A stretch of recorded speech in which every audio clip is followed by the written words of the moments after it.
सुनो गुनो और मनन करो, खुद में ले वो उतार। बहुत लाभ लगने लगा, खूब करो प्रचार। नमस्कार दोस्तों, मैं अविनाश दास रेशनल कबीर यूट्यूब चैनल में आप सबका हार्दिक स्वागत करता हूं। साथियों, आप सब जानते हैं, जो भी पुराने दर्शक हैं, कि मेरा प्रदर्शन ऐसा नहीं है कि मैं वायरल हो जाऊं। न मुझे नाचना आता, न गाना आता, न मैं सीखना चाहता। एक साधक हूं, लेकिन मैं ऐसी बातें आपके सामने लेकर आता हूं ज़्यादातर जिसका मैं अपने जीवन में प्रयोग किया रहता हूं। कुछ बातें किताब की भी बताता हूं, एक शोध की दृष्टि से, एक समीक्षा की दृष्टि से। कई लोगों का कमेंट रहता है कि आप जो है ईसाइयों की किताबों को क्यों नहीं बताते, मुसलमानों की किताबों को क्यों नहीं बताते। साथियों, किताबें तो है मेरे पास, हिंदी का कुरान शरीफ, हिंदी का पवित्र बाइबिल सब रखा हूँ, मैं पढ़ता भी हूँ। लेकिन उनमें जो बातें लिखी हैं, उन बातों को मैंने अपने जीवन में कभी अप्लाई नहीं किया। न तो ऐसे परिवेश में जन्मा, न पला ढला। इसलिए उन बातों को आपके सामने रखना प्रमाणिक नहीं है। जिन बातों को मैंने अपने जीवन में जिया है, उन बातों को रखना ही ज़्यादा अच्छा मानता हूँ। साथियों, धर्म के खिलाफ हमको नहीं रहना चाहिए, किसी भी धर्म के खिलाफ नहीं रहना चाहिए, क्योंकि हर धर्म में कुछ न कुछ बातें काम की है, लेकिन अधिकतम बातें अंधविश्वास की है, आडंबर की है, पाखंड की है। तो आडंबर और पाखंड के खिलाफ रहना चाहिए, जो सचमुच जीवन के लिए नुकसानदायक है, समाज के लिए नुकसानदायक है, देश और दुनिया के लिए नुकसानदायक है। ऐसे बातों के खिलाफ जो है हर समझदार व्यक्ति को रहना चाहिए। कुछ भगत मुझे फ़ोन करके कहते हैं कि आप जो है क्रिटिसिज्म का काम करते हैं। अच्छा नहीं है, दूसरे संत तो ऐसा नहीं करते। हर संत का अपना अनुभव होता है, उनका मैं खंडन नहीं कर रहा हूं कि वो क्यों नहीं करते। मेरा अपने जीवन का जो अनुभव है, जो मैंने अप्लाई किया है, उससे जो मुझे लाभ और हानि हुई है, उसके आधार पर मैं बात करता हूँ। साथियों, आज कुछ ऐसे पॉइंट्स में लेकर आया हूँ जो मैंने प्रयोग किया और मुझे उससे नुकसान मिला। उस नुकसान से आपको सावधान करने के लिए मैं आज वीडियो बना रहा हूँ। ऐसे पहले वीडियो में भी कुछ अंश इन बातों के आ चुके हैं। आप अपने हेल्थ के प्रति कितने जागरूक हैं, आप अपने मानसिकता के प्रति कितने जागरूक हैं, आप समाज के प्रति कितने जागरूक हैं, आपको स्वयं देखना पड़ेगा। ये हिंदू मुस्लिम करने से, ये ब्राह्मण शूद्र करने से, ये उसको जातिवाद कहने से, इसको जातिवाद कहने से, इससे आपके व्यक्तिगत जीवन में कोई भी लाभ नहीं है। इस कारण से दोस्तों, जो बातें फैक्ट है, जो बात प्रयोग किया गया है, धर्मशास्त्रों में लिखा है, उसका हमने प्रयोग किया, उससे हमें फायदा मिला या नुकसान मिला, उन बातों को लेकर मैं आपके सामने आता हूँ।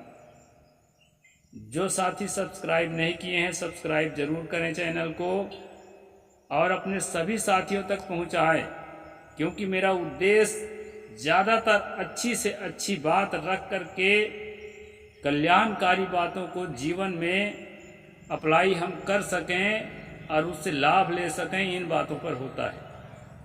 साथियों, आज मैं जो बातें लेकर आया हूँ वो आपके हेल्थ से संबंधित है और थोड़ी सी मानसिकता से भी संबंधित है। मैंने कभी किसी वीडियो में आपको बताया था कि सन 1997 से सन 2000 के बीच ईश्वर प्राप्ति के लिए मैंने तप का रास्ता अपनाया था, और उस रास्ते के दौरान, उस समय के दौरान, हालांकि चिंतनशील और तर्कशील सोच मेरे बचपन के ही हैं, लेकिन इस बात को नहीं समझ पाया था कि ईश्वर होते हैं या नहीं होते हैं, ईश्वर मिल सकता है या नहीं मिल सकता है। मैंने उसके लिए प्रयोग के मैदान में उतरा। उससे मुझे क्या हानि हुई, क्या लाभ हुआ, वो दोनों विषय में थोड़ा थोड़ा रखूंगा। लाभ कुछ भी नहीं हुआ ऐसा मैं नहीं कहता, लाभ हुआ वह भी बताऊंगा। साथियों, उस समय जब मैंने यह ठान कर निकला, कहाँ वन बाग अरण्य, कहाँ कहाँ मंदिर शमशान, अचिंत निद्रा करत हूँ हर शोक नहीं मान, इन बातों को जब अपने दिल में ठान करके निकला, हालांकि ये साखी में उस समय नहीं जानता था, क्योंकि कबीर साहब की विचारधारा के अंदर की साखी है ये, वैराग शतक की, लेकिन लगभग ऐसे ही भाव को लेकर के मैं निकला था। तो जंगलों के खाक छानता रहा, कई कई दिन तक अपने आप को भूखा रखा, जितना बर्दाश्त हो सका, क्योंकि तपस्वी ऋषि मुनियों की कहानी मैं पुराणों में पढ़ा था दोस्तों। कबीर साहिब तो मैं सन 2000 के बाद पढ़ा हूँ, पहले भी पढ़ा था लेकिन उतना दिमाग में बैठा नहीं था।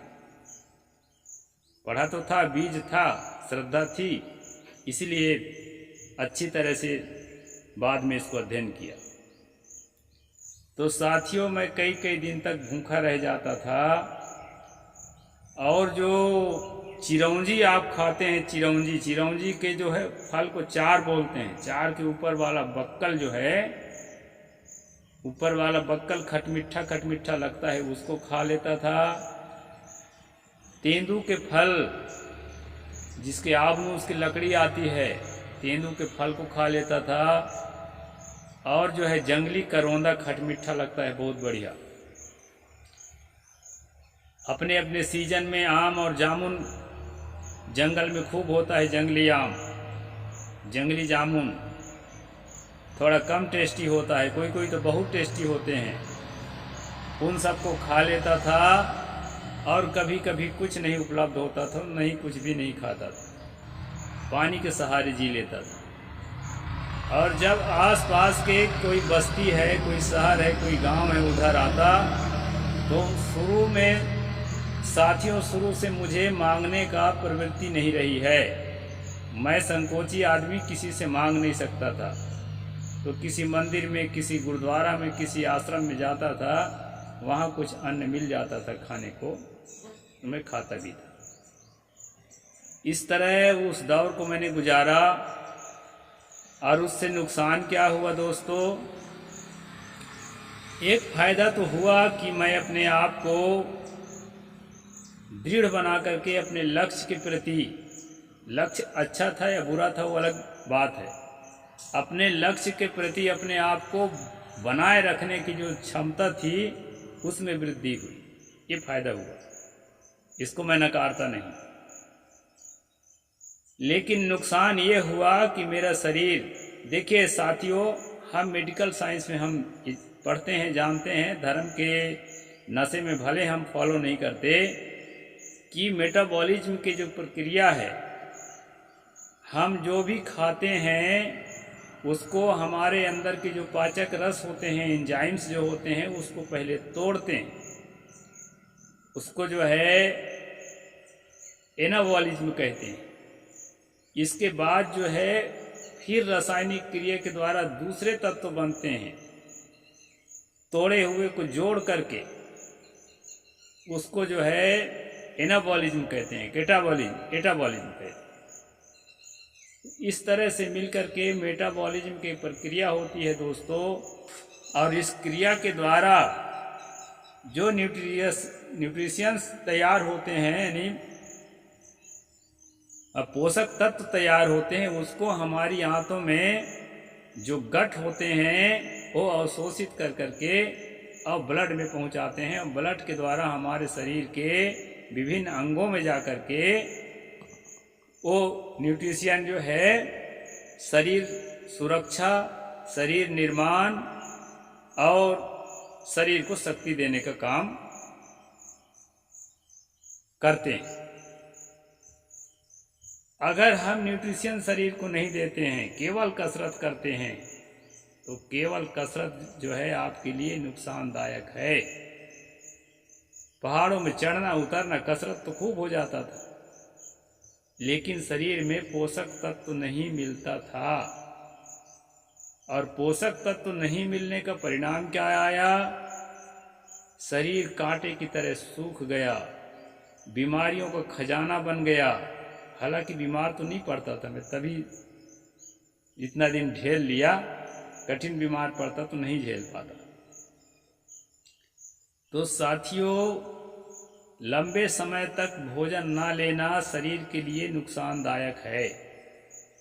यदि किसी इलाज के तहत आप फास्टिंग कर रहे हैं, मैं उसका खंडन नहीं करता। किसी ट्रीटमेंट के तहत आप फास्टिंग कर रहे हैं, डॉक्टर ने सुझाया है, तो आप फास्टिंग करें। और यदि इस तरह हठ में भगवान पाने के लिए आप फास्टिंग कर रहे हैं, लंबे समय भूखा रह रहे हैं और जंगलों का खाक छान रहे हैं, ये आपके लिए नुकसानदायक होगा। मेरे लिए नुकसानदायक साबित हुआ था। और साथ साथ ओम नमो भगवते वासुदेवाय का जप करता था। उस समय मैं सदगुरु कबीर साहिब की विचारधारा को अपने जीवन में अप्लाई नहीं किया था।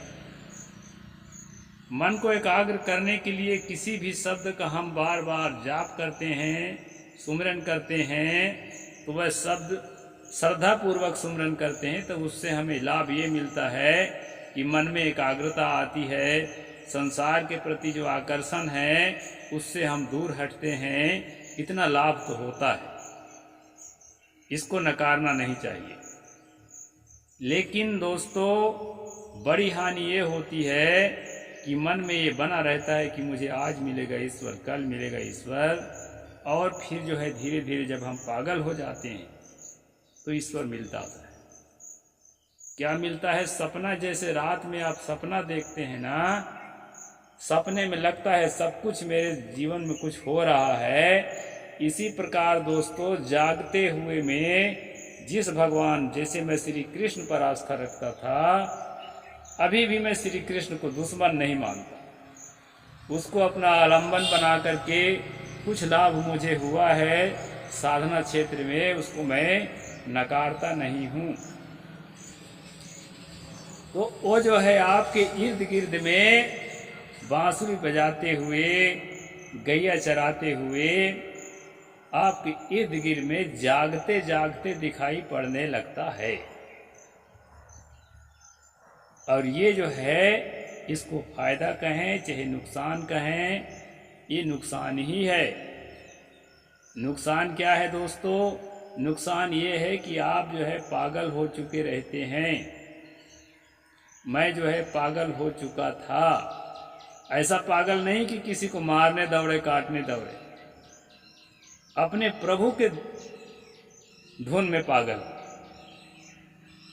अब साथियों, एक छोटी सी घटना पहले भी कभी बताया था मैं कि एक मिट्ठू नाम के पागल जब गाली बक रहा था और उंगली दिखा रहा था, और जहां उंगली दिखा रहा था वहां पर कोई नहीं था, संजोग बस 2 मुसाफिर वहां थे। उन्होंने चर्चा किया कि ये क्या कर रहा है, मेरे से भी पूछा। मैंने कहा भाई मुझे नहीं मालूम। फिर उनके मन के परतों पर उन्होंने चर्चा किया कि मन में कैसे परिवर्तन होता है। किसी के प्रेम में जब आदमी पागल होता है तो कैसे दिन रात उसको वही दिखाई पड़ता है, दूसरा आदमी को नहीं दिखता। ये व्यक्ति किसी के क्रोध में पागल हुआ है, किसी के वैमनस्य में पागल हुआ है, इसलिए इसको सामने में वो व्यक्ति दिख रहा है। ये मन की दशा है। मन जब उतने गहराई में पहुंच जाता है दोस्तों, तो एक नक्शा तैयार करता है और उस नक्शा को अपना लक्ष्य समझ करके उसी के लिए कुर्बान हो जाता है। चैतन्य महाप्रभु ने धोखा खाया, मीराबाई ने धोखा खाया, तुलसीदास ने धोखा खाया, ध्रुव प्रहलाद, कितने लोगों ने धोखा खाया इस छाया में। इसको कबीर पंथ के भाषा में, पारक सिद्धांत के भाषा में कहा जाता है झाई, यानी भास अध्यास। हम जिसमें ज़्यादा अभ्यस्त हो जाता है, हमारा मन जिसमें बहुत ज़्यादा विलीन हो जाता है, वह जो है हमें साक्षात अपने पास मिलता है। ये मेरा प्रयोग किया हुआ है। तो साथियों, वो जो साइकोलॉजिस्ट थे, जब उस पर चर्चा कर रहे थे, उस चर्चा को मैं बहुत ध्यान से सुन रहा था और समझ रहा था। एक एजुकेटेड व्यक्ति होने के कारण मेरे समझ में भी बात आ रही थी। तो आखिरी में मुझे अपने ऊपर संदेह हुआ कि शायद मैं भी तो इसी तरह के धोखे में नहीं फंसा हूँ। एक किसी के बैर में पागल है और मैं किसी के प्यार में पागल हूँ, ऐसा तो नहीं है साथियों। बात ऐसी ही थी और वहाँ से मेरा मन बदला। मैं अपना घर लौटा और जो है काफ़ी दिनों तक फिर घर में रहने लगा। जैसे आप लोग रहते हैं वैसे रहने लगा और चिंतन मनन मंथन चालू रहा। अपने शरीर को बर्बाद कर चुका था, अपने स्वास्थ्य को अधिक लंबे समय तक फास्टिंग कर करके। अभी भी पूरा रिकवर नहीं हुआ है। जो मुझे ज़्यादा हृष्ट पुष्ट आप लोग नहीं देख रहे हैं, बचपन से ऐसा ही था, यह बात नहीं है। अब तो 50 का हो गया तो अब सवाल ही नहीं है कि शरीर जो है फिर से रिकवर करे। लेकिन मेरा शरीर जो बिगड़ा और मानसिक स्थिति जो बिगड़ी, वो उसी भक्ति से बिगड़ी थी। वो भक्ति विवेकपूर्ण नहीं थी। मैं स्वयं महसूस करता हूँ। यदि आप लोगों में से कोई ऐसा कर रहा है तो वो संभल जाए। विवेकपूर्ण भक्ति, विवेकपूर्ण ध्यान। गुरु गोरखनाथ महाराज ने कहा है, हंसिबा खेलबा धरिबा ध्यान। हंसते हुए, खेलते हुए, खाते हुए, पीते हुए। श्री कृष्ण ने भी गीता में कहा है युक्त आहार विहार। लेकिन प्रेम में पागल आदमी इन बातों को कहाँ समझता है। वो तो जिस धुन में पागल होता है उसको वही प्यारा लगता है। तो साथियों, सतगुरु कबीर साहिब ने कहा, आंख न मूंदो, कान न रूंधो, काया कष्ट न धारो, खुले नैन हंसी हंस पहचानो, सुंदर रूप निहारो। किसका रूप? परमात्मा का रूप। और वो परमात्मा कहाँ दिखाई पड़ता है? घट घट मेरा सब घट मेरा साइया, सूनी सेज न कोय, बलिहारी घटता सुखी जा घट पर घट होय। ये जितने प्राणी दिखाई पड़ रहे हैं, जितने चेतना दिखाई पड़ रहे हैं, जितने मानव दिखाई पड़ रहे हैं हमारे इर्द गिर्द में, यह चेतना ही परमात्मा है। और ये उस तरह का ब्रह्म परमात्मा नहीं है कि सारा संसार का एक हो। हर चेतना का अपना स्वतंत्र अस्तित्व है। और इस चेतना को अगर हम ईश्वर के रूप में, परमात्मा के रूप में मानते हैं तो कोई हर्ज नहीं। इनके प्रति प्रेम बढ़ेगा, इनके प्रति सम्मान बढ़ेगा। और जो व्यक्ति मनुष्य का सम्मान करना सीख लिया, अपने इर्द गिर्द के लोगों की भलाई के लिए कदम उठाना सीख लिया, समाज के लिए हितकारी चीज़ों को चयन करना सीख लिया, अपने जीवन के लिए हितकारी बातों को चयन करना सीख लिया, मैं मानता हूं कि उससे बड़ा अच्छा आदमी या धार्मिक आदमी कोई नहीं है। तो साथियों, अपने हेल्थ का ख्याल रखें और अपने मानसिकता का भी ख्याल रखें, ताकि जो है धर्म के नाम से धर्म के नाम से हम तो इतने पागल थे कि हम अपने आप का नुकसान पहुंचा रहे थे, और आप तो इतने पागल हो गए हैं कि बंदूक लेकर के जो आपके विचारधारा को नहीं मानने वाला आदमी है उसकी हत्या करने के लिए झुंड बनाते हैं। क्योंकि इस तरह के शिकार होते होते मैं भी 2 बार बचा हूं मॉब लिंचिंग के, बाल बाल बचा। तो दोस्तों, आपकी विचारधारा को नहीं मानता है, वह भी किसी विचारधारा में मगन है, उसको भी लगता है कि मैं परम सत्य को समझ रहा हूं। इसको जो नहीं समझता वो गलत रास्ते में है, उसको भी लगता है। आप अपने विचारधारा को, अपने भगवान को, अपनी संस्कृति को छोड़ने की हिम्मत नहीं कर रहे हो, उसी प्रकार वह भी नहीं हिम्मत कर रहा है। उसको भी लगता है कि मैं सही जगह में हूं। अपडेट होने वाला आदमी तो मेरे जैसा कोई होता है, इसकी संख्या कम होती है कि जो बात जो है सही ना लगे, परीक्षण करने के बाद, प्रयोग करने के बाद जो बात कचरा लगे, उस कचरा बात को अपने जीवन से अलग उतार फेंको, और परीक्षण करने के बाद जो बात जो है आपके जीवन के लिए उपयोगी है, समाज के लिए उपयोगी है, उसमें अपने जीवन में अप्लाई करो। ऐसा जो है कम संख्या में लोग होते हैं। तो मैं ये कहता हूं कि कम से कम मेरी बात समझ में न आए तो अपने लोगों के लिए बंदूकधारी मत बनो। विचार करो, गहराई से सोचो किसी बात को कि जैसे आप राम से प्रेम करते हो वैसे वो अल्लाह ताला से प्रेम करता है, ईसा मसीह से प्रेम करता है। उसका प्रेम अपनी जगह पर है, मेरा प्रेम अपनी जगह पर है। जिस दिन समझ में आ जाएगा कि उसका भी ईश्वर झूठा है, अपने आंखों के सामने जो तस्वीर बना रखा है जिसका वो दर्शन करता है वो भी झूठा है, मन के द्वारा बनाया हुआ नक्शा है।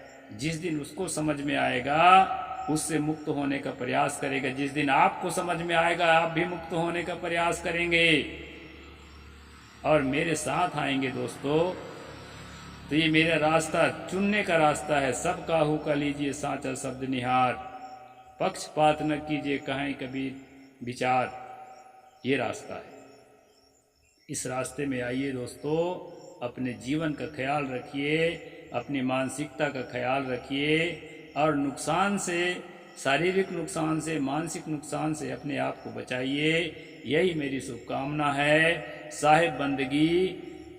जय जोहार, जय भीम, जय भारत।